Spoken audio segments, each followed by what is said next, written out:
আল্লাহ বলেন ওমাই ইউশাকিকির রাসূলা মিন বাদি মা তাবায়্যানা লাহুল হুদা ওয়া ইয়াত্তাবি গায়রা সাবিলিল মুমিনিন নুওয়াল্লিহি মা তাওয়াল্লা ওয়া নুসলিহি জাহান্নাম। বলেন আল্লাহু আকবার।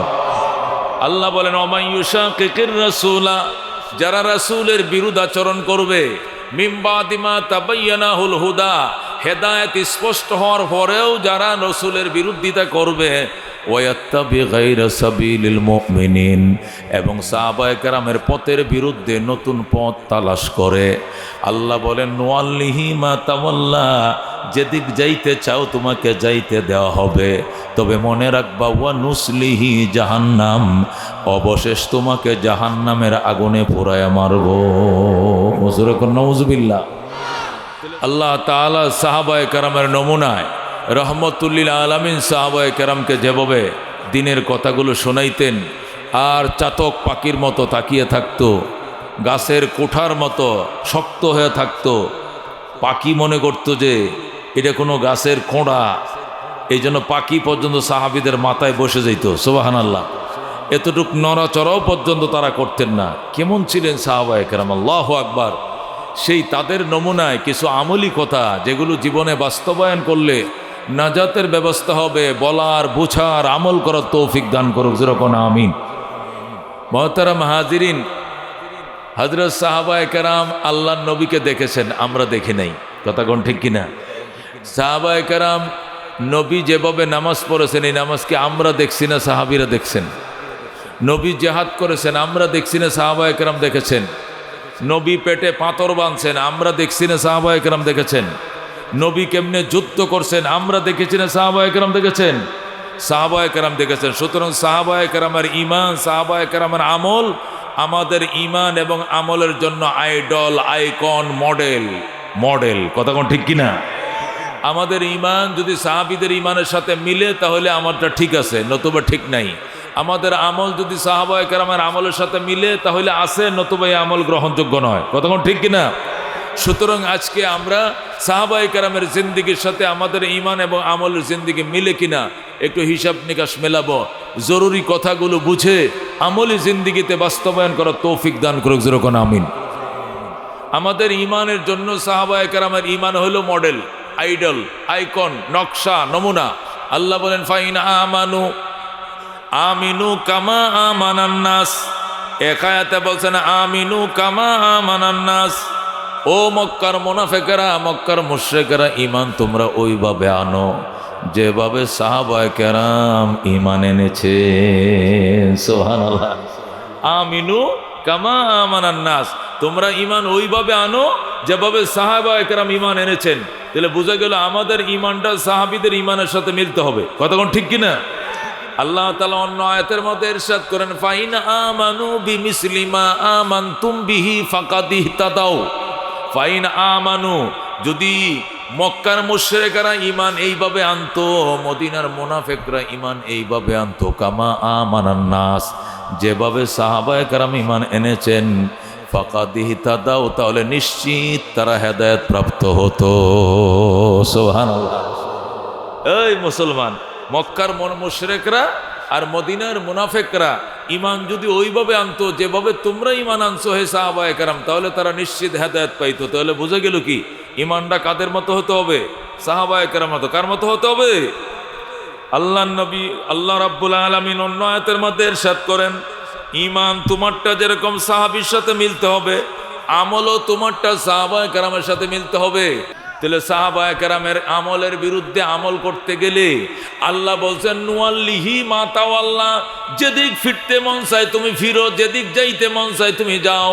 মন চাইলে আট্রসি যাও, মন চাইলে দেওয়ানবাগে যাও, মন চাইলে মাইজভান্ডার যাও, মন চাইলে ওই সৌম্যগঞ্জে যাও, মন চাইলে ভণ্ড মধুপুরীর দরবারে যাও, যেখানে যাইতে মন চায় যাও। তবে অবশেষ ওয়া নুসলিহি জাহান্নাম, অবশেষ পরিণতি তোমাকে দগ্ধ করব জাহান্নামের আগুনে। যেরকম নাউযুবিল্লাহ। এই আয়াত দ্বারা বোঝা গেল সাহাবায়ে কেরামের আমলের বিরুদ্ধে যাওয়ার কোনো উপায় নাই, গেলেই আগুন। কথা কোন ঠিক কিনা? গেলেই জাহান্নাম। এই জন্য দুস্থ আমলও আমাদের আমল সাহাবায়ে কেরামের আমলের সাথে মিলতে হবে। কারণ সাহাবায়ে কেরামের আমল আমাদের আমলের জন্য আইডল, আইকন। কোটাকোন ঠিক কিনা? আল্লাহ তাআলা অন্য আয়াতের মধ্যে পরিষ্কার বলে দিয়েছেন, আস-সাবিকুন আস-সাবিকুন উলাইকাল মুকাররাবুন ফি জান্নাতিন নাঈম। আল্লাহ পরিষ্কার বলেছেন, আস-সাবিকুন আস-সাবিকুন, যারা অগ্রবর্তী তারা অগ্রবর্তী থাকবে। যারা ঈমান আনছে আগে ওরা জান্নাতেও যাবে আগে। নবীর কাছে ঈমান আনছে আগে কারা? সাহাবায়ে কেরাম। কারা ঈমান আনছে? আল্লাহ বলেন, আস-সাবিকুন আস-সাবিকুন, অগ্রবর্তীরা অগ্রবর্তী থাকবে। অগ্রবর্তীরা কি থাকবে? অগ্রবর্তী থাকবে। অগ্রবর্তী মানে কি? আস-সাবিকুনা বিল ঈমান আস-সাবিকুনা ফিল জান্নাহ, আস-সাবিকুনা বিল ঈমান ফাস-সাবিকুনা বিল জান্নাহ। যারা ঈমানে থাকবে আগে, জান্নাতেও থাকবে আগে। কথা কোন ঠিক কি না? এই জন্য আল্লাহ আস-সাবিকুন আস-সাবিকুন, অগ্রবর্তীরা অগ্রবর্তী, উলাইকাল মুকাররাবুন, তারা নৈকট্যপ্রাপ্ত। তারা কি? নৈকট্যপ্রাপ্ত। ফি জান্নাতিন নাঈম, নিয়ামত সমৃদ্ধ জান্নাতের ভিতরে। যেরকম সুবহানাল্লাহ। তাহলে আল্লাহ তাআলা সাহাবায়ে কেরাম সম্পর্কে কেমন সুসংবাদ দিয়েছেন চিন্তা করেন। যারা ঈমানে আগে তারা জান্নাতেও আগে। অগ্রবর্তীরা অগ্রবর্তী থাকবে, এরা নিয়ামত সমৃদ্ধ জান্নাতে থাকবে। উলাইকাল মুকাররাবুন, তারা হবে নৈকট্যপ্রাপ্ত ফি জান্নাতিন নাঈম, নিয়ামত সমৃদ্ধ জান্নাতে। যেরকম সুবহানাল্লাহ। সুতরাং সাহাবায়ে কেরাম ওরা অগ্রবর্তী, ঈমানেও তারা আগে, জান্নাতেও তারা আগে, নাজ ও নিয়ামতেও তারা আগে, মর্যাদাও তারা আগে। কথা কোন ঠিক কিনা? এই জন্য দোস্ত, সাহাবায়ে কেরামের ঈমানকে আমাদের ঈমানের জন্য আইডল বানাইতে হবে, আইকন বানাইতে হবে। এছাড়া জান্নাতের সুঘ্রাণ পাওয়া যাবে না। তামাম দুনিয়ার সমস্ত উলামায়ে কেরাম একমত, তামাম দুনিয়ার সকল উলামায়ে কেরাম একমত। কি একমত? আস-সাহাবাতু কুল্লুহুম উদুল, সমস্ত সাহাবায়ে কেরাম সত্যের মাপকাঠি। বলেন কি? সত্যের মাপকাঠি। ও দোস্ত, দুনিয়া আল্লাহর নবী সাল্লাল্লাহু আলাইহি ওয়াসাল্লাম হাদিসের মধ্যে ইরশাদ করেন, আসহাবি কান নুজুম ফাবি আইয়িহিম ইকতাদাইতুম ইহতাদাইতুম। আসহাবি কান নুজুম, আমার প্রত্যেকটা সাহাবী আকাশের নক্ষত্রের মতো। ফাবি আইয়িহিম ইকতাদাইতুম ইহতাদাইতুম, যে কোনো একটা আদনা সাহাবীর অনুসরণ করবে তুমি ডাইরেক্ট হেদায়েত পেয়ে যাবে। সুবহানাল্লাহ। বুঝছেন আল্লাহ সাহাবায়ে কেরাম মর্যাদা। এই জন্য দোস্ত, তামাম উলামায়ে কেরাম একমত। কি একমত? যে সাহাবায়ে কেরাম যুদ্ধের মধ্যে যে গোড়া ব্যবহার করছেন, গোড়ার পায়ের তলে যে বালিগুলো লাগছে, এই বালিগুলো যদি এক পাল্লায় রাখো, আর তামাম দুনিয়ার ওলি আউলিয়া, গোস কুতুব, বড় ফির, ছোট ফির, মাজ্জা ফির, সমস্ত ফিরানে ফির, দস্তগীরদের সমস্ত বুজুর্গদের বুজুর্গি যদি এক পাল্লায় রাখো, আর সাহাবায়ে কেরাম যে যুদ্ধের মধ্যে গোড়া ইউজ করছে, গোড়ার পায়ের তলার বালি যদি এক পাল্লায় রাখো, সাহাবীদের গোড়ার পদতলির ওজন আল্লাহর দরবারে বেশি হবে। তাকে বলে সাহাবী। আব্দুল কাদের জিলানী, কোটি কোটি আব্দুল কাদের জিলানী, কোটি কোটি খাজা মঈনুদ্দিন চিশতি, উসমানে হারুনি, মালিক বিন দিনার, জুন্নুন বিসরি, রাবিয়া বসরি, হাসান বসরি, মালিক বিন দিনার, আরো যত বুজুর্গানা দিন আছে সব যদি এক পাল্লায় রাখো, আর সাহাবীদের পায়ের তুলনা, সাহাবীরা যে জেহাদে গোড়া ইউজ করছে, গোড়ার পায়ের তলের যে দোলা, এটি যদি এক পাল্লায় রাখো, ওদের পায়ের দোলার ওজন আল্লাহর কাছে বেশি হবে। যেরকম আল্লাহু আকবার। তাকে বলে সাহাবায়ে কেরাম। এই জন্য আল্লাহ নবী বারবার বলেছেন, আল্লাহ আল্লাহ ফি আসহাবি লা তাত্তাখিযুহুম গরাদাম মিন বাদি ফামান আহাব্বাহুম ফাবিহুব্বি আহাব্বাহুম ওয়া মান আবগাযাহুম ফাবিবুগযি আবগাযাহুম। জোরে কোন আল্লাহু আকবার। এটা কই শুনছেন আপনারা? খুতবার মধ্যে, শুক্রবারে খুতবা শুনছেন। এটা কি ফুতি কয় না হাদিস কয়? খুতবার মধ্যে ফুতি পাঠ করে না হাদিস পাঠ করে? এটা হাদিস। হাদিস ক্বালা রাসূলুল্লাহি সাল্লাল্লাহু আলাইহি ওয়াসাল্লাম আল্লাহ আল্লাহ ফি আসহাবি। নবী বলছেন, আল্লাহর দোহাই, আল্লাহর দোহাই আমার সাহাবায়ে কেরাম ব্যাপারে আল্লাহর দোহাই দিয়া বলছি, লা তাত্তাখিযুহুম গরাদাম মিন বাদি, আমি নবীর ইন্তেকালের পরে আমার সাহাবায়ে কেরামকে সমালোচনার পাত্র বানাইও না। ফামান আহাব্বাহুম ফাবিহুব্বি আহাব্বাহুম, যারা সাহাবায়ে কেরামকে ভালোবাসবে, আমি নবীরে ভালোবাসো বলেই তাদেরকে ভালোবাসবে। ওয়ামান আবগাযাহুম ফাবিবুগযি আবগাযাহুম, আর যারা সাহাবীদের সাথে বিদ্বেষ রাখবে আমি নবীর সাথে বিদ্বেষ এই জন্য বিদ্বেষ রাখবে বলে আমি যাই না নিব। জোরে কোন নাউযুবিল্লাহ। এই জন্য দুস্থ সাহাবায়ে কেরামের ব্যাপারে অত্যন্ত সাবধান। নবী বলেন ক্বালা রাসূলুল্লাহি সাল্লাল্লাহু আলাইহি ওয়াসাল্লাম খায়রুল কুরুনি কারনি সুম্মাল্লাযীনা ইয়ালুনাহুম সুম্মাল্লাযীনা ইয়ালুনাহুম। নবীজি বলেন শ্রেষ্ঠ যুগ আমার যুগ, শ্রেষ্ঠ উম্মত আমার উম্মত, শ্রেষ্ঠ উম্মত আমার জামানার উম্মত। নবীর জামানার উম্মত কারা? সাহাবায়ে কেরাম বলেন নবীর জামানার উম্মত কারা? রসুল বলছেন খাইরুল কুরুনে কারনি, শ্রেষ্ঠ যুগ আমার যুগ, অতঃপর তাবিনদের যুগ, অতঃপর তাবিনদের যুগ। নবীর যুগের মুসলমানেদেরকে কি বলা হয়? সাহাবায়ে কেরাম। কথা কোন ঠিক কিনা? এই জন্য দুস্থ সাহাবায়ে কেরামের ব্যাপারে অত্যন্ত সাবধান। আল্লাহ নবী হাদিস শরীফে আমাদের ইরশাদ করেন ওয়াল্লাযী নাফসু মুহাম্মাদিন বিয়াদি, ওয়াল্লাযী নাফসু মুহাম্মাদিন বিয়াদি। রাসূল বলেন আমি মুহাম্মাদের জীবন যার হাতে, ওই আল্লাহর কসম খায়া বলছি। কি বলছি? লাউ আনফাকা আহাদুকুম মিসলা উহুদিন যাহাবা, তোমাদের কেউ যদি উহুদ পাহাড় বরাবর স্বর্ণ দান করে, তোমরা কোন সাহাবী যদি এক উহুদ পাহাড় বরাবর সোনা দান করো আল্লাহর পথে, মা আদরাকা মুদ্দা আহাদিহিম ওয়ালা নসিফাহু। রাসূল বলেন সাহাবায়ে কেরাম এক মোট স্বর্ণ অথবা আধা মোট স্বর্ণ দান করলে যে সওয়াব পাবে, তুমি উহুদ পাহাড় বরাবর স্বর্ণ দান করলে এই সওয়াব পাইতা না। সাহাবীদের ঈমানের অবস্থাটা দেখেন। রসুল বলতেছেন তোমাদের কেউ যদি, রসুল কসম খায়া বলতেছেন ওয়াল্লাযী নাফসু মুহাম্মাদিন বিয়াদি, ওই আল্লাহর কসম যে আল্লাহর হাতে আমি মুহাম্মাদের জীবন, লাউ আনফাকা আহাদুকুম মিসলা উহুদিন যাহাবা, তোমাদের কেউ যদি উহুদ পাহাড় বরাবর স্বর্ণ দান করে, মা আদরাকা মুদ্দা আহাদিহিম, সাহাবায়ে কেরামের এক মুদ বরাবর পৌঁছবে না, ওয়ালা নাসিফাহু, আধা মুদও পৌঁছবে না। মিম দাল মুদ, মুদ শব্দের অর্থ কি? মুদ শব্দের অর্থ হলো মোট, আর কেউ বলছেন মুদ শব্দের অর্থ হলো শের, শের কেজি না, এক শের। তুমি যদি এক উহুদ পাহাড় বরাবর সোনা দান করো, আর রসুলের একটা আদনা সাহাবী যদি এক শের স্বর্ণ দান করে, তার এক শের স্বর্ণের ওজন তোমার এক উহুদ পাহাড় সোনার থেকেও বেশি দামি হবে। যেরকম সুবহানাল্লাহ। এবার আন্দাজ করে মুসলমান সাহাবায়ে কেরামের ঈমানের অবস্থাটা কি? উহুদ পাহাড় কাকে বলে? আল্লাহু আকবার। মুহাদ্দিসিনে কেরাম লেখেন নবীজির জামানায় আরব দেশে 8,500 পাহাড় ছিল। কয় হাজার? আরব দেশে সর্বমোট কয় হাজার পাহাড় আছে? পাহাড়ের দেশ সৌদি আরব। আরব দেশে 8,500 পাহাড় আছে। এর মধ্যে সবচেয়ে বড় পাহাড় হইল উহুদ পাহাড়। যেরকম সুবহানাল্লাহ। এটা প্রায় 14.5 কিলোমিটার লম্বা। কয় কিলোমিটার? 14.5 কিলোমিটার লম্বা। মদিনার উত্তরে উহুদ পাহাড়, মদিনার পশ্চিমে উহুদ পাহাড়, মদিনার পূবে উহুদ পাহাড়। শুধু দক্ষিণ পাশটা এইভাবে খোলা আছে, মদিনাটাকে এইভাবে ইউটার্ন দিয়ে রাখছে, মানে পশ্চিমে পাহাড়, পূবেও পাহাড়, উত্তরও পাহাড়, খালি দক্ষিণ পাশটা খালি আছে। এই সুন্দর পাহাড়ের নাম উহুদ পাহাড়। 14.5 কিলোমিটার লম্বা।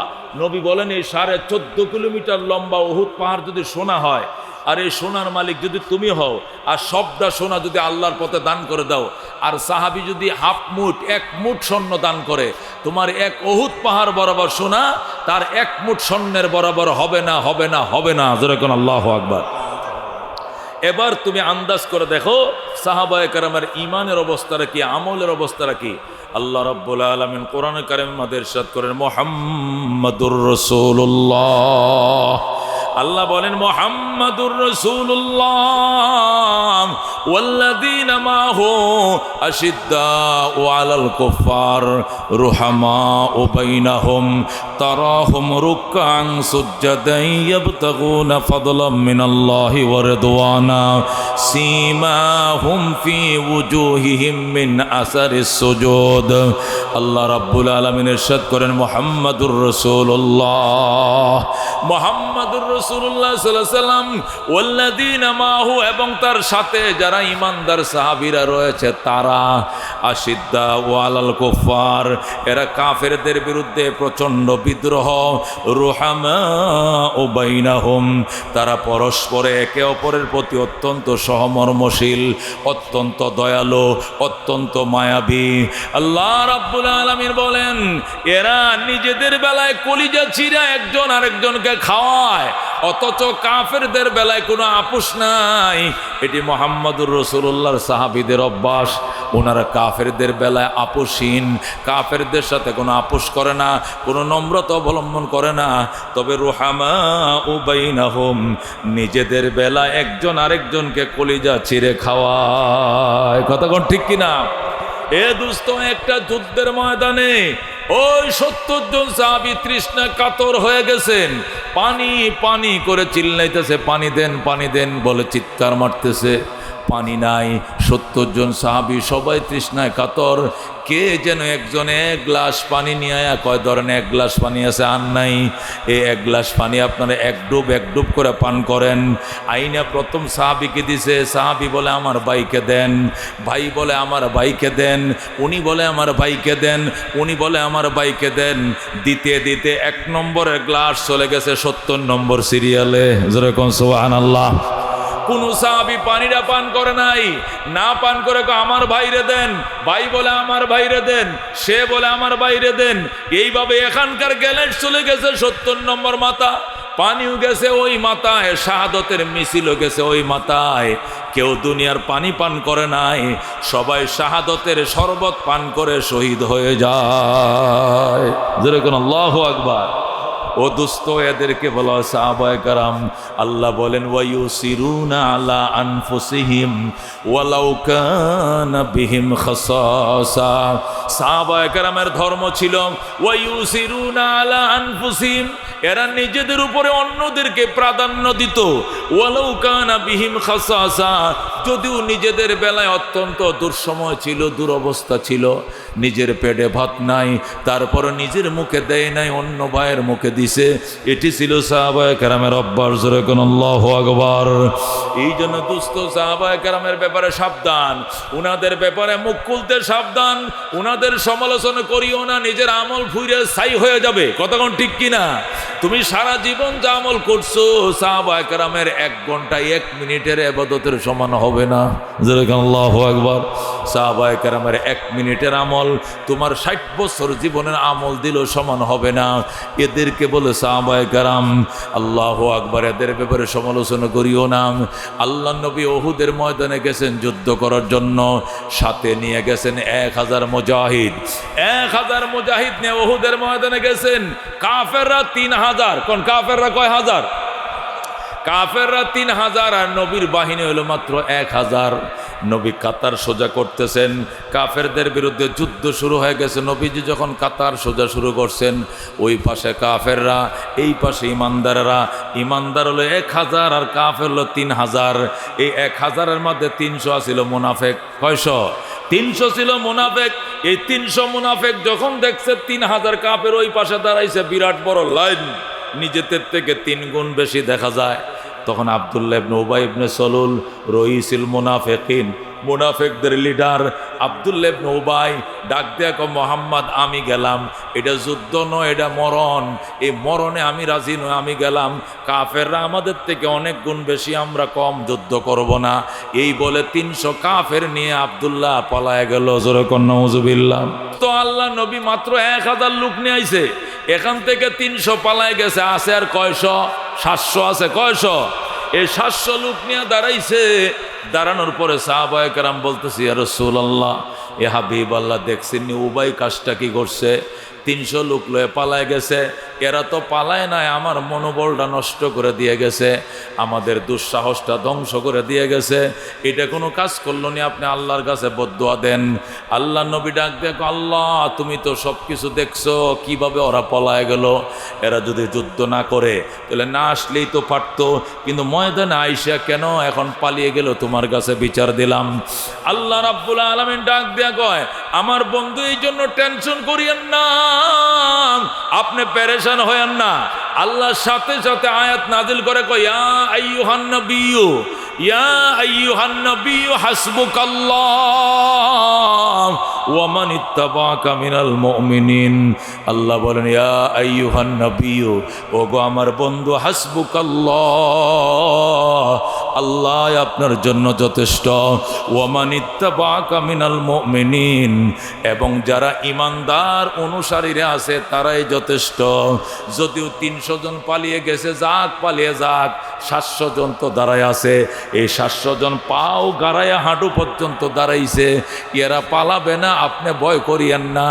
ওয়া মান ইত্তাবাআকা মিনাল মুমিনিন, আল্লাহ আপনার জন্য যথেষ্ট। দুনিয়ার দিক থেকে কিছু লোক তো পিছনে লাগে আছে, তো 300 না পলাইছে, আপনার অনুসারী 700 জন রয়ে গেছে। জোরে কোন আল্লাহু আকবার। আল্লাহ নবীকে 700 জন সাহাবায়ে কেরামের কথা বলে আল্লাহ তার বন্ধুকে সান্ত্বনা দেয়। কেমন দুর্দিনে আল্লাহ সাহাবীদের কথাগুলো বলে। এবার আন্দাজ করে দেখো সাহাবায়ে কেরামের মর্যাদা কত বেশি। জোরে কোন আল্লাহু আকবার। এই জন্য দোস্ত, সাহাবায়ে কেরামের ব্যাপারে অত্যন্ত সাবধান। আল্লাহ রাব্বুল আলামিন বলেছেন রাদিয়াল্লাহু আনহুম ওয়া রাজু আনহু, আল্লাহ তাদের প্রতি সন্তুষ্ট, তারাও আল্লাহর প্রতি সন্তুষ্ট। জোরে কোন সুবহানাল্লাহ। আল্লাহ বলেন লাকাদ রাদিয়াল্লাহু আনিল মুমিনিন ইয ইউবাইউনাকা তাহতাশ শাজারা, নিশ্চয়ই সন্তুষ্ট হয়ে গিয়েছেন আল্লাহ আনিল মুমিনিন সাহাবায়ে কেরামের প্রতি। ইয ইউবাইউনাকা, যখন সাহাবায়ে কেরাম শপথ বাক্য পাঠ করছিলেন, তাহতাশ শাজারা, আপনার হাতে গাছের তলে বৈশা, গাছের নিচে বৈশা, ওই যে বায়াতে রেজওয়ান করছিল সাহাবায়ে কেরাম, ওই সাহাবীদের প্রতি আমার আল্লাহ সন্তুষ্ট। জোরে কোন আল্লাহু আকবার। বারবার আল্লাহ বলছেন আমি এদের প্রতি সন্তুষ্ট, ওরা আমাদের প্রতি, আমি আল্লাহর প্রতি সন্তুষ্ট। এরপরেও যদি কোনো কপাল পোড়া সাহাবীদের বদনাম গায়, বুঝতে হবে এর কপালে আগুন লাগছে, সে জাহান্নামী। নবীর সাহাবীদের বদনাম করে, কথা কোন ঠিক কিনা? এ দুস্থ, কেউ যদি সাহাবীর বদনাম করে তাকে প্রত্যাখ্যান করবা, তারে বিশ্বাস করবে না তার কথা। সাহাবীকে যদি অবিশ্বাস করে তাহলে কোরআনের ভিতরে সন্দেহ ঢুকবে, কারণ কোরআন লেখছে সাহাবায়ে কেরাম, কথা কোন ঠিক কিনা? সাহাবায়ে কেরাম যদি সন্দেহ করো তো নামাজের ভিতরে সন্দেহ ঢুকবে, কারণ নামাজ শিখাইছে, নবীর নামাজ দেখছে সাহাবায়ে কেরাম, কথা কোন ঠিক কিনা? সব কিছুর ভিতরে সন্দেহ ঢুকে যাবে। এই জন্য ইহুদি নাসারাদের ষড়যন্ত্র চলতেছে সাহাবায়ে কেরামের ভিতরে খোদ বের করার জন্য। খবরদার, এই কাজটা কোনোদিন করিও না। দোস্তরে, বাংলাদেশ স্বাধীন হয়েছে 53 বছর। জোরে কোন কয় বছর? জোরে কোন কয় বছর? 53 বছর বাংলাদেশ স্বাধীন হয়েছে। 53 বছর আগে কেন স্বাধীনতার সংগ্রাম শুরু হয়েছিল? স্বাধীনতার সংগ্রাম শুরু হয়েছিল বৈষম্য বিরোধী আন্দোলনের কারণে, কথা কোন ঠিক কিনা? কারণ বৈষম্য কি ছিল? পূর্ব পাকিস্তানের উপরে পশ্চিম পাকিস্তানরা বৈষম্য করত, কথা কোন ঠিক কিনা? কাগজ তৈরি হতো কর্ণফুলী পেপার মিলে, চট্টগ্রাম, পূর্ব পাকিস্তান। চট্টগ্রামের পেপার মিলে কাগজ তৈরি হইতো। এই কাগজ বাংলাদেশে বিক্রি হইতো 3 টাকা দিস্তা, আর পশ্চিম পাকিস্তানে বিক্রি হইতো 8 আনা দিস্তা। দেখছেন নি? যে দেশে কাগজ তৈরি হয় এই দেশে 3 টাকা দিস্তা, যে দেশে কাগজ তৈরি হয় না পশ্চিম পাকিস্তান সেখানে নেবে 8 আনা দিস্তা। বিমান ভাড়া দেয়, হেলিকপ্টার ভাড়া দেয় নিয়াম। লবণ তৈরি হয়েছে বাংলাদেশের বাঁশখালীতে, মোটা লবণটা, ওই দানাদার লবণটা বাঁশখালীতে তৈরি হয়েছে চট্টগ্রাম। এই লবণ 69-70 সনে বাংলাদেশে 6 টাকা কেজি বিক্রি হয়েছে। কয় টাকা? মুরব্বী যারা আছেন তারা তো মনে আছে, কথা কোন ঠিক কিনা? 69-70 সনে সংগ্রামের আগের বছর লবণ ছিল 6 টাকা কেজি। ও দুস্থ, এই লবণ তৈরি হয়েছে পূর্ব পাকিস্তান চট্টগ্রামের বাঁশখালীতে, অথচ এই লবণ পশ্চিম পাকিস্তান জাহাজে করে নেয়, বিক্রি করে 8 আনা 1 টাকা কেজি। ওই দেশে সস্তা, আমাদের দেশে 5 গুণ 6 গুণ বেশি দাম। এইরকম বৈষম্য ছিল আমাদের দেশে। এই বৈষম্য বিরোধী সংগ্রাম শুরু হয়ে যায়। সংগ্রামের স্লোগান ছিল 3টা। কয়টা স্লোগান ছিল? 1 নম্বরে সাম্য প্রতিষ্ঠা করব বলে মোরা যুদ্ধ করি, ন্যায় বিচার প্রতিষ্ঠা করব বলে মোরা যুদ্ধ করি। কি করব? আমরা সাম্য প্রতিষ্ঠা করব, আমরা মানবিক মর্যাদা প্রতিষ্ঠা করব, আমরা ন্যায় বিচার প্রতিষ্ঠা করব, সাম্য প্রতিষ্ঠা করব বলে যুদ্ধ করি, ন্যায় বিচার প্রতিষ্ঠা করব বলে যুদ্ধ করি, মানবিক মর্যাদা প্রতিষ্ঠা করব বলে যুদ্ধ করি, একটি জীবনকে বাঁচাবো বলে মোরা যুদ্ধ করি, একটি ফুলকে বাঁচাবো বলে মোরা যুদ্ধ করি। কথা কোন ঠিক কিনা? স্লোগান ছিল তিনটা, সাম্য, মানবিক মর্যাদা, ন্যায় বিচার প্রতিষ্ঠার জন্যই মোরা যুদ্ধ করি। কিন্তু দেখা গেছে বাজান, যুদ্ধ শুরু হয়েছে 26শে মার্চ, শেষ হয়েছে 16 ডিসেম্বর। কথা কোন ঠিক কিনা? 26শে মার্চ যুদ্ধ শুরু হয়েছে, 16 ডিসেম্বর শেষ হয়েছে। 9 মাস, কয় মাস? টানা 9 মাস যুদ্ধ হয়েছে, রক্তকয়ী সংগ্রাম। কেমন রক্ত? এক সাগর রক্তের বিনিময়ে দেশ স্বাধীন হয়েছে। 30 লক্ষ মানুষ প্রাণ দিয়েছে। কথা কোন ঠিক কিনা? 30 লক্ষ মানুষ প্রাণ দিয়েছে। 2 লক্ষ মা বোন রক্ত, মান, সম্মান, ইজ্জত হরণ করা হয়েছে। 2 লক্ষ মা বোনের প্রাণের বিনিময়, 30 লক্ষ যুবকের প্রাণের বিনিময় বাংলাদেশ পাইলাম, স্বাধীন রাষ্ট্র পাইলাম। পাওয়ার পরে 53 বছর গেছে। কয় বছর?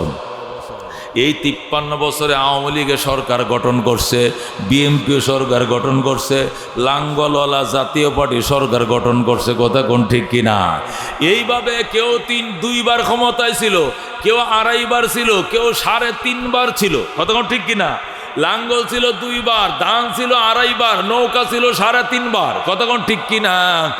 এই বারবার তারা ক্ষমতার পালা বদল হয়েছে, কিন্তু বাঙালির কপালের ভাগ্যের পরিবর্তন হয় নাই। সেই শুধু সাম্য প্রতিষ্ঠা করার জন্য যুদ্ধ করি বললেও সাম্য প্রতিষ্ঠা হয় না, শুধু বৈষম্যই হয়েছে। কতক্ষণ ঠিক কিনা?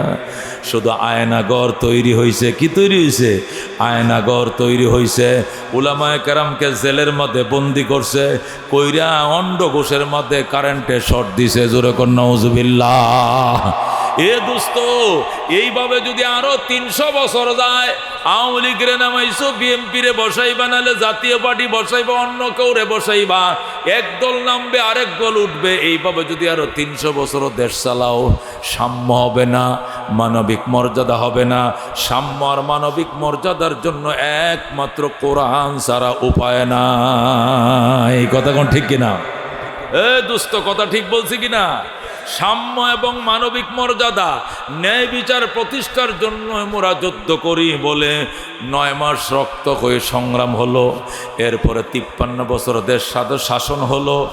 বিভিন্ন দল দেশ শাসন করেছে, একবারও আলেম ওলামায় শাসন করে নাই। কথা কোন ঠিক কিনা? তারপরেও শুধু বৈষম্য দেখলাম, তারপরেও শুধু আয়নাগর দেখলাম, আয়নাগর দেখলাম, আয়নাগর দেখলাম। কথা কোন ঠিক কিনা? ও দুস্থ, সাম্য, মানবিক মর্যাদা, ন্যায় বিচার দেখি নাই। আরো যদি 300 বছর এইভাবেই শুধু ক্ষমতার পালা বদল হয়, ন্যায় নীতির পরিবর্তন না ঘটে, তাহলে বাজান এই শুধু নতুন করে আবার আয়নাগর তৈরি হবে। নতুন যারা যাবে তারা আবার বানাবে, আগেরটার থেকে এবারটা আরো দামি আয়নাগর হবে। কথা কোন ঠিক কিনা? এই জন্য দুস্থ, একমাত্র উপায় আল্লাহর কোরআন প্রতিষ্ঠা করতে হবে। ওই সাহাবায়ে কেরামের নমুনায়, সাহাবায়ে কেরাম যেভাবে আল্লাহর কোরআন প্রতিষ্ঠা করেছিলেন, কথা কোন ঠিক কিনা? দোস্ত, সাহাবায়ে কেরাম আল্লাহর কোরআন প্রতিষ্ঠা করেছিলেন কিভাবে? হযরত ওমর ফারুক রাদিয়াল্লাহু তাআলা আনহু 2,55,00,000 বর্গ মাইল নিজের দখলে নিছেন। জোরে বলো আল্লাহু আকবার।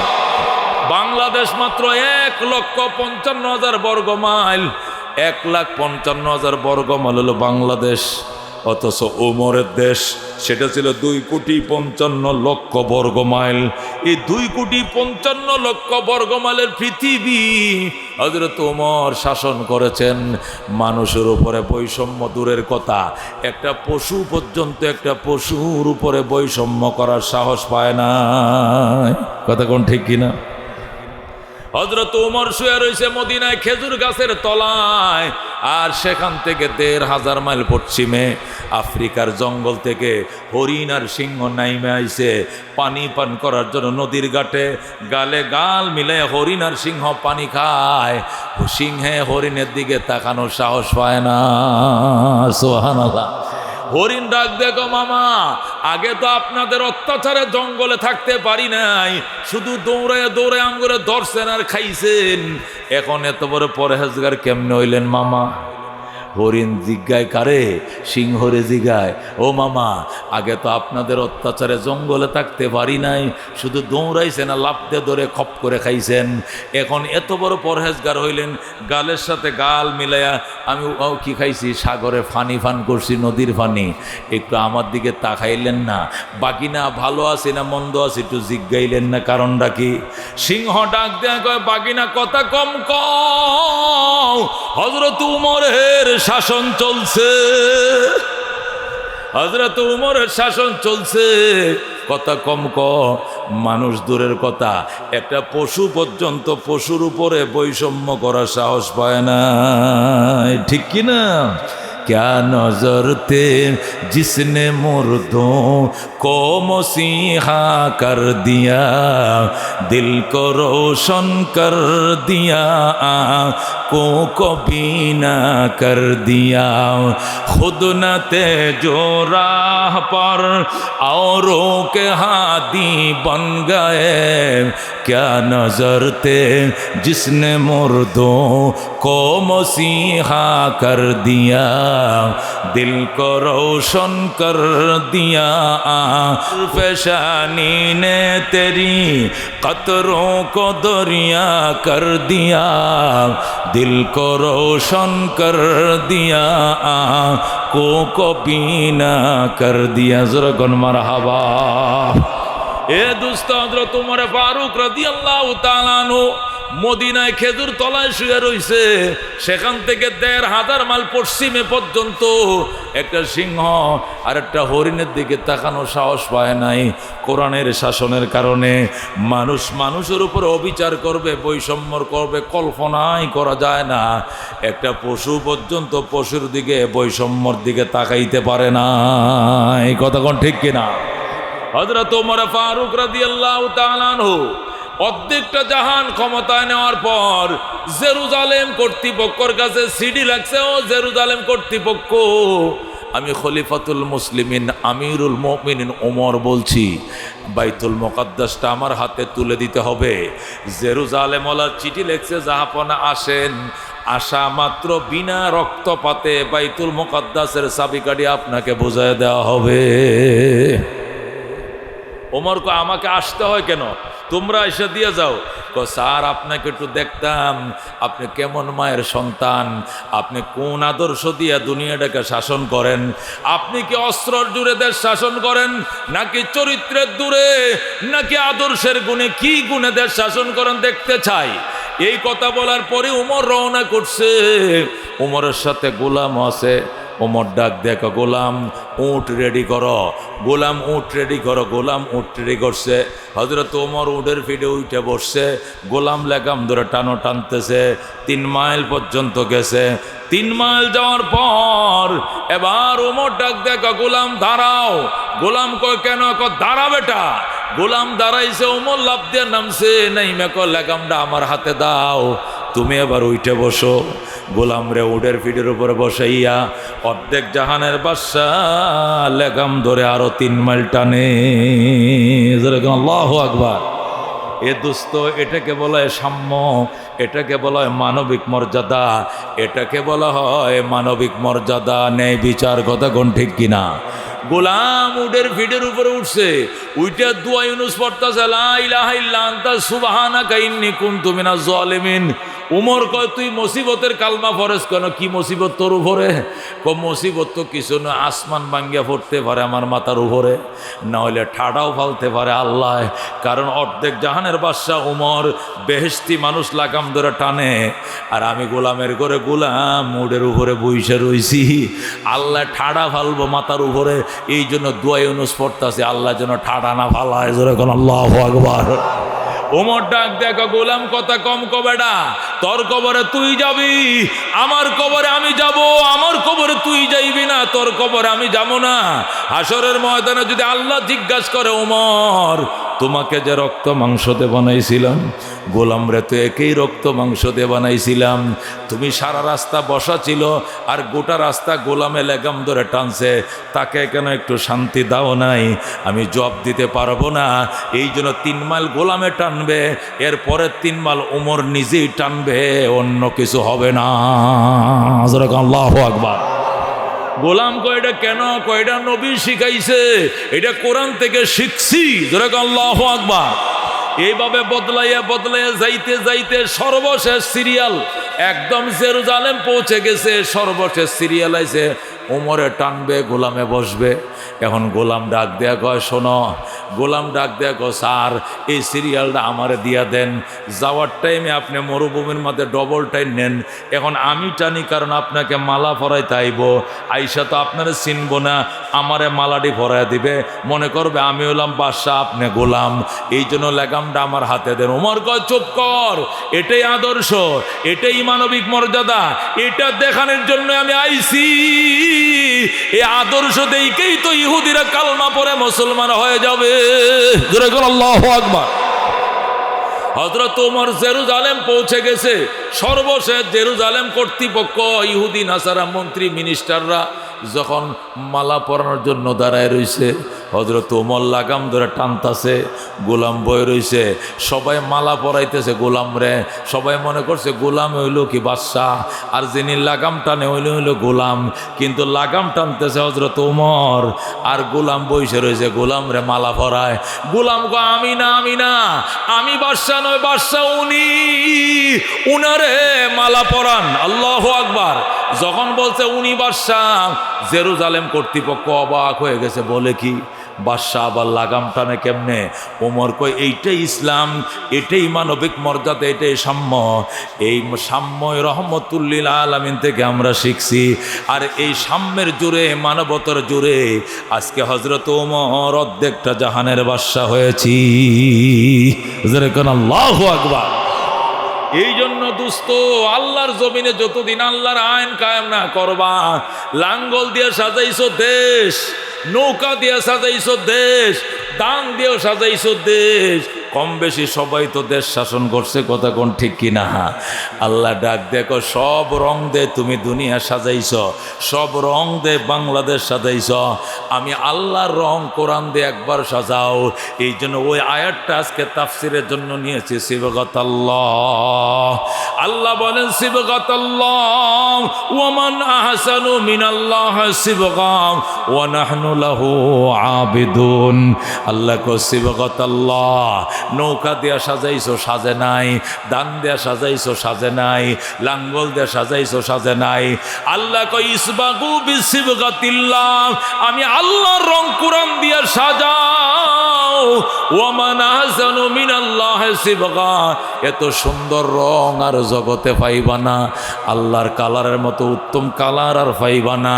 আল্লাহর রং দেয়া দুনিয়াকে রঙিন করো এবং বলো নাহনু লাহু আবিদুন, আমরাও আল্লাহর ইবাদতকারী গোলাম। সুবহানাল্লাহ। আল্লাহ কো সিবগাতাল্লাহ, আইসবাগু বিসিবগাতিল্লাহ, কুলু সাব্বাগানাল্লাহু বিসিবগাতিন, বলো আল্লাহ আপনার রঙে রঙিন করেন, খোদার রং দিয়ে দুনিয়া সাজাও বাজান। লাঙ্গলে রং দিয়ে সাজাইলে কাম হয় নাই, নৌকার রং দিয়ে সাজাইছো কাজ হয় নাই, দানের রং দিয়ে সাজাইছো কাজ হয় নাই। আল্লাহ কো সিবগাতাল্লাহ, আমি আল্লাহর রং দিয়া বাংলা সাজাও, এত সুন্দর রং আর জগতে পাইবা না। কতক্ষণ ঠিক কিনা? এই জন্য দুস্থ সব মার্কা দেখা শেষ, আল কোরআনের বাংলাদেশ। কতক্ষণ ঠিক কিনা? জোরে কোন, সব মার্কা দেখা শেষ, আল কোরআনের নারায়ে তাকবীর, নারায়ে তাকবীর। সব মার্কা দেখা শেষ, আল কোরআনের বাংলাদেশ, নারায়ে তাকবীর।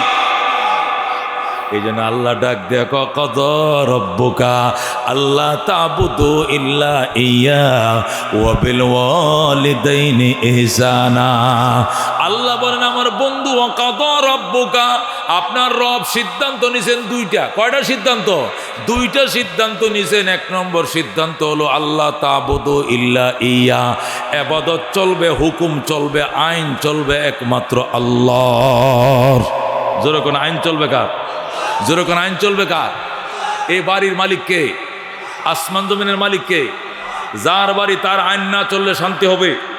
এই মধুপুরে 4তলা বিল্ডিং আছে কিনা? জোরে কোন 5তলা বিল্ডিং আছে কিনা? টাঙ্গাইলে 6তলা বিল্ডিং আছে কিনা? ঢাকা শহরে 12তলা 20তলা বিল্ডিং আছে কিনা? একটা বিল্ডিং যদি 20তলা হয় তাহলে 40টা ফ্ল্যাট। কটা ফ্ল্যাট? জোরে কোন। একটা বিল্ডিং যদি 20তলা হয় তাহলে ফ্ল্যাট কটা? 40টা। মানে 40টা ফ্যামিলি থাকতে পারে। এক গ্রামের মানুষ এক বিল্ডিংয়ে থাকতে পারে। কথা কোন ঠিক কিনা? আচ্ছা, 40টা ফ্ল্যাটের মধ্যে মালিক থাকবে কয়টার মধ্যে? একটার। কয়টার থাকবে?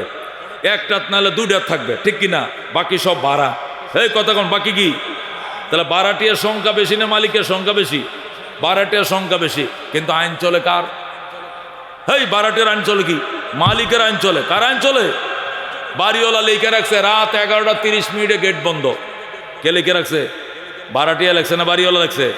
বাড়িওয়ালা লেখছে 11:30 গেট বন্ধ। গেট বন্ধই হবে।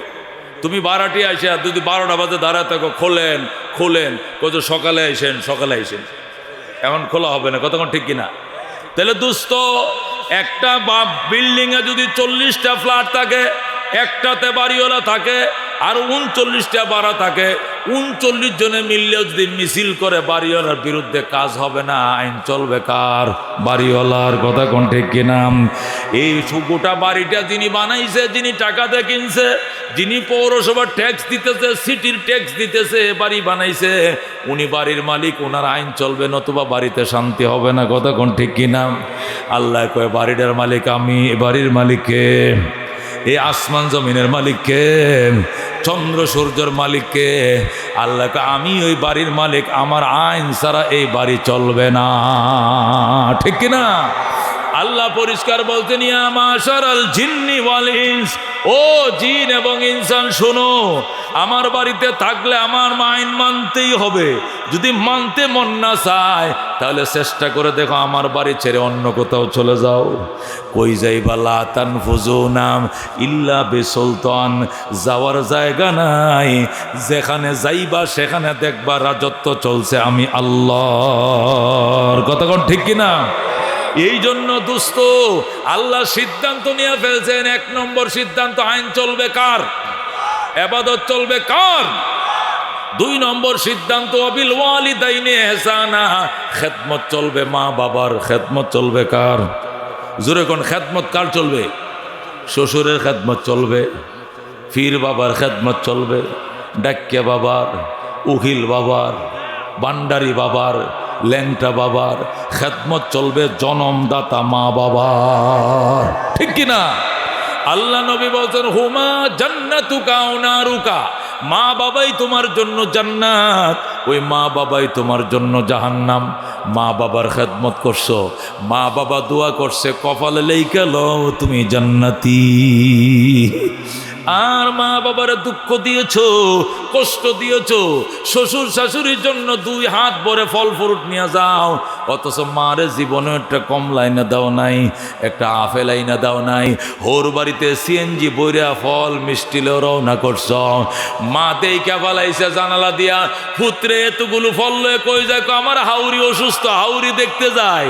মা ডাক দেখ, আল্লাহ 10 মাস 10 দিন পেটে রাখছিলাম, জীবনে খালি কমলা এনে দেয় নাই, আর আজকে শুনছে শাশুড়ি অসুস্থ, 10 প্রকারের ফল ফ্রুট মিষ্টি সমসম লয়া যায়। তোমার দরবারে বিচার দিলাম, সাথে সাথে জান্নাতের নাম ডাকাইতে দিবে আমার আল্লাহ। জোরে কোন নাউজুবিল্লাহ। এই জন্য দোস্ত আল্লাহ বলছেন, 2টা বিষয় আমি ফয়সালা করে ফেলছি, রেজিস্ট্রেশন করে ফেলছি, রেজুলেশন করে ফেলছি। 1 নম্বর বিষয় হলো ইবাদত চলবে কার? বান্ডারির সামনে সজদা নাই, বট গাছের নিচে সজদা নাই, মাজারে কোনো সজদা নাই, খাজা বাবা লেংটা বাবার নামে সজদা নেই। সজদা কার জন্য? একমাত্র আল্লাহ। আর 2 নম্বরে খেদমত চলবে, মা বাবার খেদমত কার চলবে? নবী বলেন রেজার রব্বে ফি রিজাল ওয়ালিদাইন ওয়া সাখাতুর রব্বে ফি সাখাতিল ওয়ালিদাইন। আল্লাহর সন্তুষ্টি মা বাবার সন্তুষ্টির উপর নির্ভরশীল, আল্লাহর অসন্তুষ্টি মা বাবার অসন্তুষ্টির উপর নির্ভরশীল। সুতরাং মা বাবার খেদমত করো, দোয়া লও, কপালে লেখেলো তুমি জান্নাতি। সুবহানাল্লাহ। আল্লাহ নবী বলেন ক্বালা রাসূলুল্লাহ সাল্লাল্লাহু আলাইহি ওয়াসাল্লাম ইন্নাল জান্নাতা তাহতা আকদামিল উম্মাহাত। আল্লাহ নবী বলেন জান্নাত মা বাবার পায়ের নিচে, যেরকম কান নিচে। ইন্নাল জান্নাতা তাহতা আকদামিল উম্মাহাত, জান্নাত মা বাবার পায়ের নিচে, যেরকম আল্লাহু আকবার। এর অর্থ কি বাজান? এর অর্থ হলো এই, যতই ইবাদত করো, যতই বন্দেগী করো, মা বাবার থেকে ফরসা না পাইলে তুমি জান্নাত পাইবা না। তুমি জমির দলিল করতে গেছো, দলিলের কপি আছে, বায়া দলিল আছে, সব আছে, মাঠ রেকর্ড আছে, সব কিছু আছে, কিন্তু নাইবের একটা ফরসা নাই। খাজনার 300 টাকা, 375 খাজনার একটা রসিদ নাই। সাবরেস্টার কাগজটা ডিল মেরে ফালায় দিয়ে বলবে দলিল চলবে না। নাইবের অফিসে যান, যাইয়া ফরসাটা উড়ায় নিয়ে, কি এর ফরসা? খাজনার ফরসা। আপনি যে ল্যান্ড বিক্রি করেছেন, জমি, এই জমিনের খাজনা দিয়েছেন, গত বছর দিছি, গত বছর থেকে নিয়ে এখন পর্যন্ত, আজকে 8 জানুয়ারি পর্যন্ত হালনাগাদ করেন, আজ পর্যন্ত খাজনা দেন। কই 375 টাকার লেগে আটকায় দিলেন, 3 টাকার জন্য আটকে যাবে। 375 লাগবে না, 3 টাকার খাজনা কম দেওয়া থাকলে এই সাবরেস্টার ফাইলটা ডিল মারে ফেলা দিয়ে বলবে এটা দলিল চলবে না। কতক্ষণ ঠিক কিনা?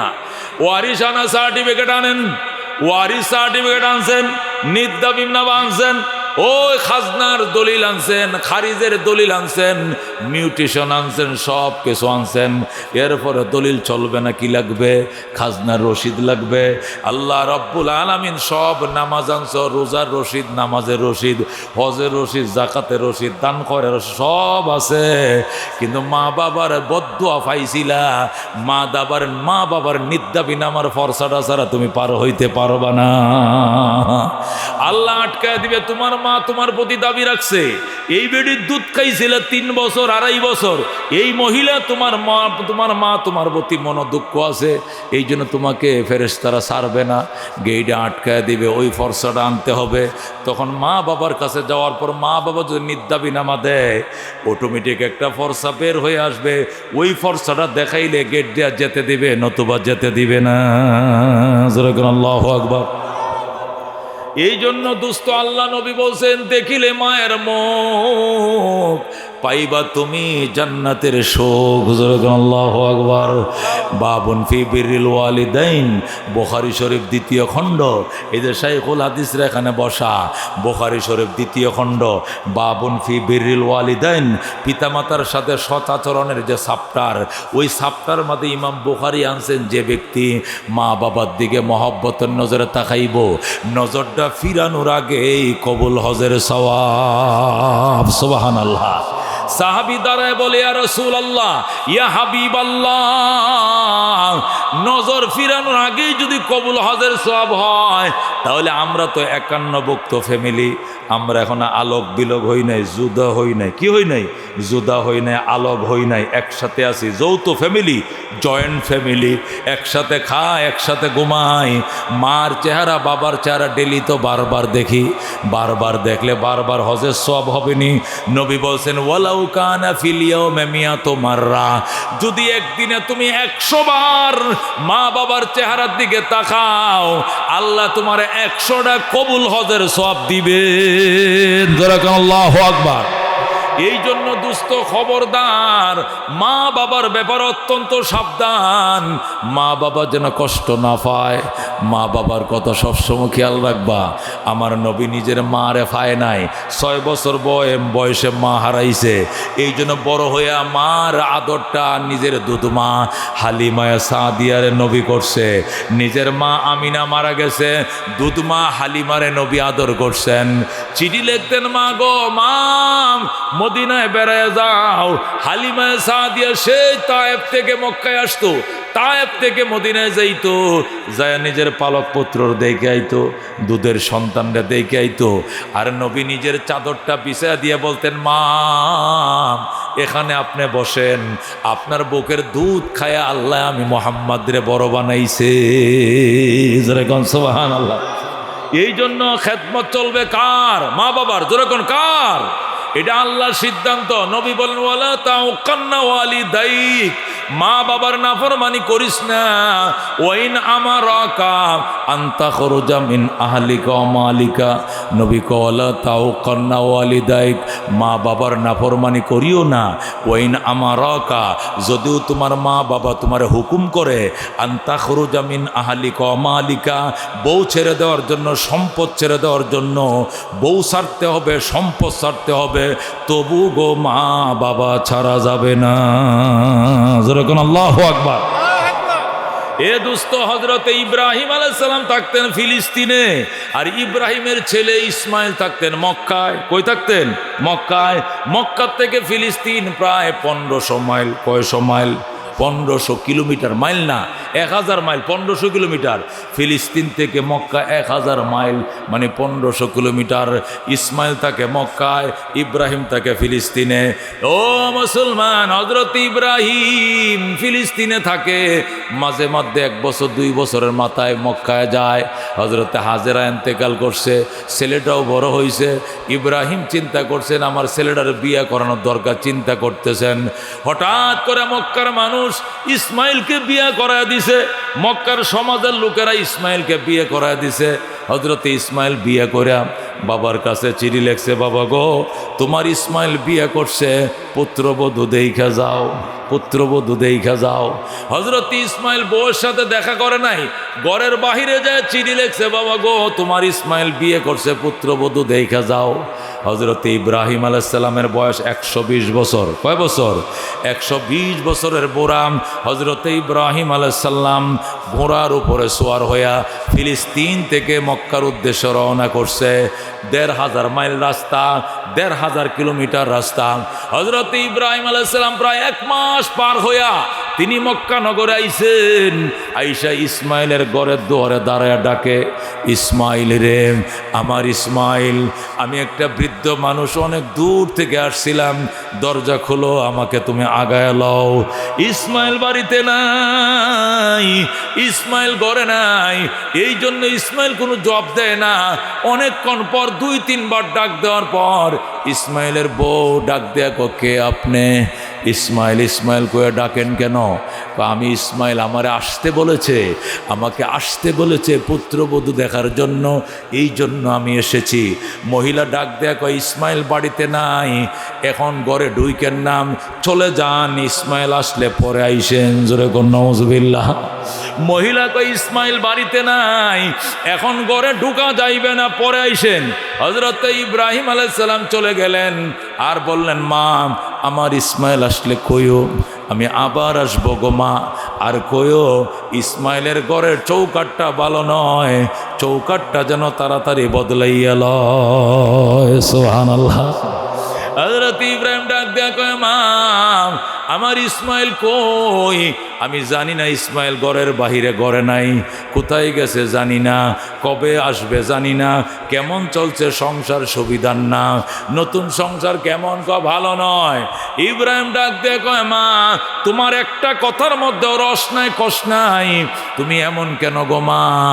ঠিক আছে মা, আমি গেলাম, আমার ইসমাইল আসলে কইও, আমি আবার আসবো গো। আর কইও ইসমাইলের ঘরের চৌকাটটা ভালো নয়, চৌকাটটা যেন তাড়াতাড়ি বদলাইয়া লয়। সুবহানাল্লাহ। এ দুস্থ হযরত ইসমাইল আলাইহিস সালাম ইব্রাহিম যেই কথা বলে চলে গেছে, একটু পরে ইসমাইল বাড়িতে আসছে। বাড়িতে আইসা ডাক দেয়া কয়, ইসমাইল ঘরে আইসা গো, বিবিরে, আমার আব্বাই আইছিল নি? কয় না। আইসে। তুমি জানো কেমনে? আমার বাবার গ্রান, মেশকের গ্রান আমার নাকে লাগতেছে। আমার বাবা আল্লাহর খলিল ইব্রাহিম তিনি যে রাস্তা দিয়ে হাইটা যায় মেশকের সুগ্রাণ চড়ায়, আমার বাবা আসছিল, আমার বাবাই কই? তোমার বাবা তো চলে গেছে, তুমি কি আমার বাবারে থাকতে বলো নাই গো না, আদর করো নাই গো না, যতন করো নাই গো না, নাস্তা দাও নাই গো না, ওজুর পানি দাও নাই গো না, কি সর্বনাশ করলা তুমি? আমার বাবা আল্লাহর খলিল ইব্রাহিম আসছে, যিনি এই বাইতুল্লাহ নির্মাণ করেছেন, যিনি ছিলেন বাইতুল্লাহর মেস্তরি, আমি ইসমাইল ছিলাম জুগাল্লা, আমার এইভাবে আসছে, আমার ওই বাবা আসছে, তারপরেও তুমি সমা আতর করো নাই, যতন করো নাই। ইসমাইলের বউ কয় তুমি বাড়িতে নাই, আমি তারে ঘরে ঢুকতে দেই নাই। ইসমাইল কান্দে, বাবা গো তুমি বড় কষ্ট পাইছো বাবা, আমারে ক্ষমা করে দাও বাবা, অনেক দিন পর্যন্ত তোমাকে দেখি না, একটা অজুহাতে তোমাকে আনছিলাম, খবর দিয়াম, কিন্তু তোমাকে দেখার ভাগ্য হয় নাই। ইসমাইল যখন কান্দে, বিবি ডাক দেখো তোমার আব্বা আবার আসবেন, তোমার আব্বা বলে গেছেন আবার আসবেন। আর কি বলছেন? আর বলছেন আমাদের ঘরের চৌকাঠটা নাকি ভালো নয়, তাড়াতাড়ি যেন এই চৌকাঠের কাঠটা যেন বদলাইয়া লও। ইসমাইল ডাক দেখো, বিবি আমার বাবা দরজার চৌকাঠ বদলাইতে কয় নাই, আমার বাবাই বলছে ফ্যামিলির চৌকাঠ 3 তালাক দেয়া বিদায় করে দেওয়ার জন্য। জোরে বলো আল্লাহু আকবার। আমার বাবা দরজার চৌকাঠ বদলাইতে বলে নাই, আমার বাবা বলছে ফ্যামিলির চৌকাঠ 3 তালাক দেওয়ার জন্য, বিদায় দেওয়ার জন্য। 1 2 3 চলে যাও বাপের বাড়ি। ইসমাইল সাথে সাথে বিবিরে 3 তালাক দিয়ে বিদায় করে দেয়। 3 তালাক দিয়ে বিদায় করে আবার বনু জুরহুম গোত্রে তিনি বিয়ে করেন। জোরে সুবহানাল্লাহ। মক্কার সম্ভ্রান্ত একটা পরিবার, সম্ভ্রান্ত একটা ফ্যামিলি, বনু জুরহুম গোত্র, ওই গোত্রের মধ্যে ইসমাইল এবার নিজে দেইকে শূন্য একটা মেয়ে বিয়ে করছে। এবার মেয়েটা বড় ভালো। হযরত ইসমাইল বউ গড়ে আইনে আবার চিঠি লিখছে, বাবা গো আমি চৌকাঠ বদলাইছি, এবারের চৌকাঠ দেখে যাও ভালো কিনা মন্দ। চিঠি পাওয়া মাত্র ইব্রাহিম আবার রওনা করছে ইসমাইলের বাড়িতে। আইসা আবার ডাকতেছে, ইসমাইল রে আমার ইসমাইল, আমি নতুন চৌকাঠ দেখতে আসছিলাম, দরজা খোলো। আজকেও ইসমাইল বাড়িতে নাই। আল্লাহর কুদরত বোঝার নাই, ইসমাইল দাওয়াতের কাজে চলে গেছেন, ইসমাইল বাড়িতে নাই। ইব্রাহিম ডাকতেছে, বাবা আমার ইসমাইল দরজাটা খুল। ইসমাইল তো ঘরে নাই। ইসমাইলের বিবি ডাক দেখো, বাবা গো আপনি নি আল্লাহর খলিল? কয় হ। ঠাস করে দরজাটা খুইলাম, ইসমাইলের বিবি ইব্রাহিমের কদমে পড়ে যায়, নিজের শ্বশুরের পায়ে পড়ে যায়, আর শ্বশুরকে সালাম জানায়, আর ডাক দেখো আব্বা জান আপনাকে দেখিনে আপনার অনেক প্রশংসা শুনছি, আমার স্বামী রাতের পর রাত আপনার প্রশংসা করে রাত কাটায় দেয়, আপনার গল্প কত শুনছি গো আব্বা জান, দেখার ভাগ্য হয় নাই, আমার ভাগ্য কত ভালো আপনাকে দেখার সুযোগ পাইছি। আসেন বাবা ঘরে ঢুকেন। ইসমাইলের ঘরে ঢুকবেন, অনুমতির দরকার নাই। এই বলে হযরতে ইসমাইলের বিবি তার শ্বশুরকে ঘরে টাইনা নিয়ে রুসু শুরু করছে। ঘরের দিকে নিয়া, ঘরের দরজায় নিয়ে জলচকির মাথায় বসাইছে, বসাইয়া বালতি নিয়ে জমজম কুয়ার দিকে দৌড় দিছে। জমজম কুয়ার থেকে পানি আইনা হযরতে ইসমাইলের বিবি জমজম কুয়ার থেকে পানি আইনা এক হাতে পানি ডালে, আর এক হাতে শ্বশুরকে ওযু বানায় দেয়। যেরকম সুবহানাল্লাহ। দোস্ত হযরত ইব্রাহিম অত্যন্ত খুশি, এক হাতে পানি ডালে, আর এক হাতে পাউডি ধুয়া দেয়।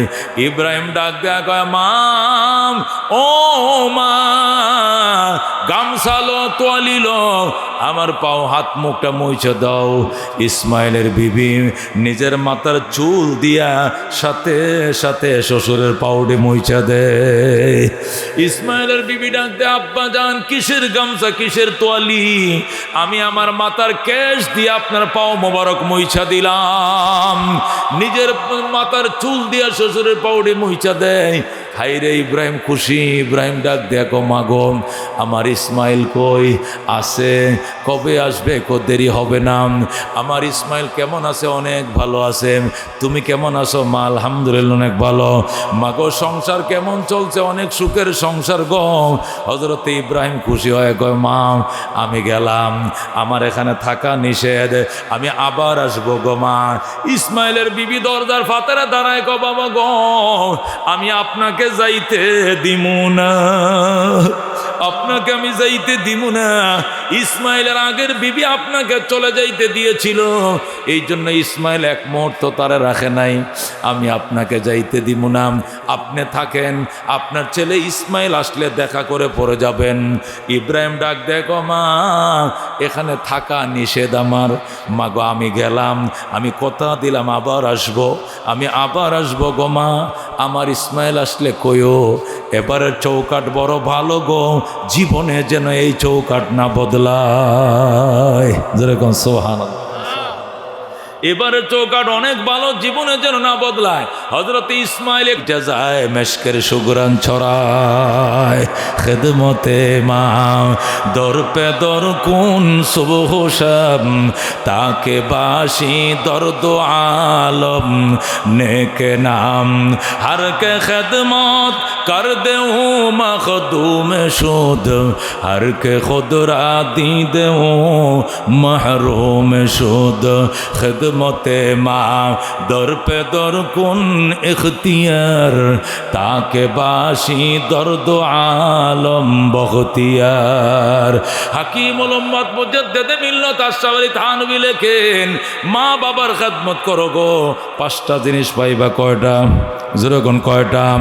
এক নম্বরে দীর্ঘ হায়াত পাইবা, 100 বছর, 90 বছর, 95 বছর হায়াত পাইবা। মা বাবার দোয়া যদি লাইগা যায়, যেরকম সুবহানাল্লাহ।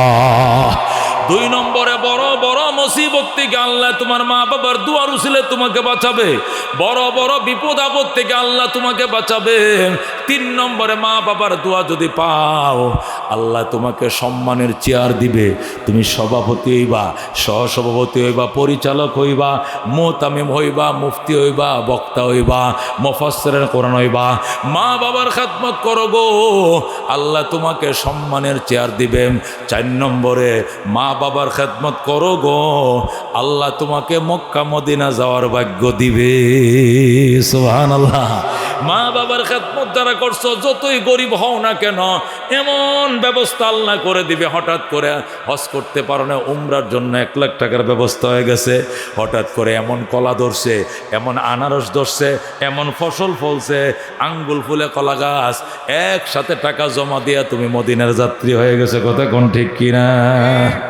আব্দুল আলিম মুর্শিদি গান গাইতো, মার কাছে ডাক দেয়া কো মা আমি 19টা গান লেখছি, আমি আর গান গাইব না, আমি নামাজ রোজা শুরু করব, মদিনায় যাব। মা ডাক দেয়া কো শোন, আমি মায়ের কথা শুন, একটা গান লেখ মদিনার নামে, এক গানে খোদায় তোরে মদিনায় নিয়ে যাবে। যেরকম সুবহানাল্লাহ।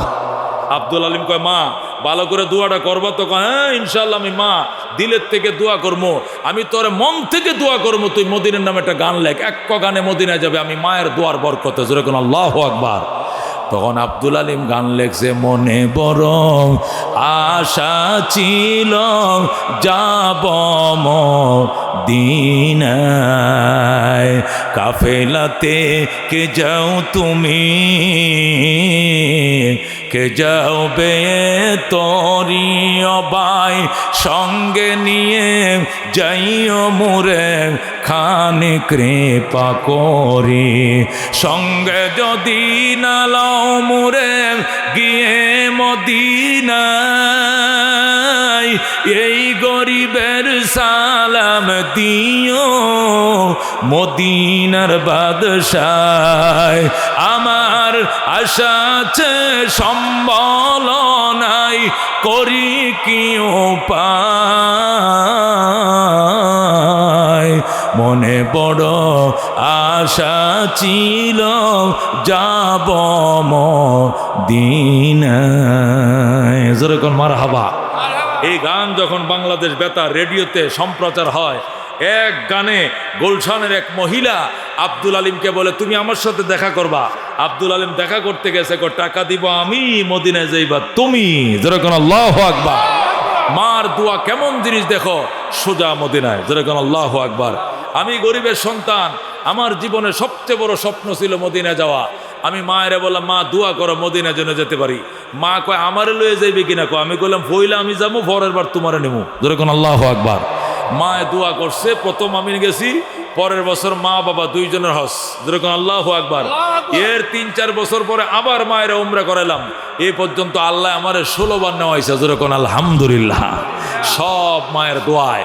এই মায়ের দোয়া কারা কারা পেতে চাও হাত বাড়াও। লিল্লাহে তাকবীর, লিল্লাহে তাকবীর। ইয়া আল্লাহ, মক্কা মদিনা না দেখায় মরণ দিও না, দিও না, দিও না। জোরে কোন আমিন। মদিনার যাত্রীরা কিছুক্ষণ ওয়াজের বিরতি দিলাম আপনাদের কাছে।